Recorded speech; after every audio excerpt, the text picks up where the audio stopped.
Hi అండి, అందరికీ welcome back to my channel Latha Nani 004 officials. మా పెద్దమ్మ అండి, డాడీ వాళ్ళ అన్న భార్య మా పెద్దమ్మ. ఇంకా బియ్యపు రొట్టె చేస్తాను. నేనైతే బియ్యపు రొట్టె నిజంగా లైఫ్లో తినలేదండి, ఎందుకంటే అది బాగా గట్టిగా అవుతుంది అని నాకు అసలు నచ్చకపోవు. ఇంకా నిన్ననైతే మా మమ్మీ వెళ్ళిపోయి తక్కువ దానికి జ్వరం వచ్చింది, జలుబు అయిందని మా పెద్దమ్మనైతే బియ్యపు రొట్టె చేస్తా అన్నది. ఇంకా మంచిగా అంటే కొంచెం చల్లారంగానే గట్టిగా ఉంటుంది కదా అనుకున్నా నేను.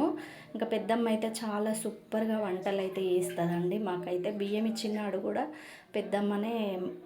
దాని చేతితో మాకు ఎందుకో ఎవరి చేతనన్నా ఇట్లా వడ్డించితే నాకైతే చాలా అంటే చాలా ఇష్టం. బియ్య పిండితో అది నీళ్ళు వేడి చేసి పిండి కలిపి చేసింది నిజంగా గోధుమ రొట్టె లెక్క ఉందండి. నేనైతే రెండు రొట్టెలు ఎల్లిపాయ తొక్క వేసుకొని అయితే తిన్నా, కొంచెం పల్చగా. ఎందుకంటే కడుపులో మండుతుంది కదా, ఆపరేషన్ అయ్యి 15 డేస్ అవుతుంది కాబట్టి ఇంకా కొంచెం అట్లా కొంచెం పలసగా కలుపుకొని తిన్నా. చాలా అంటే చాలా బాగుంది. మీరు కూడా ట్రై చేయండి. తిననోళ్ళు నా లెక్క అనుకొని ఎవరన్నా తినకుంటుంటే మరి ఇలాంటి పెద్దమ్మలు మీ ఇంట్లో ఉంటే పెద్దమ్మకు లైక్ చేయండి. ఇంకా మా ఫ్యామిలీ ఎట్లుందో, మా ఫ్యామిలీలో ప్రేమలు ఎలా ఉన్నాయో కామెంట్ చేయండి.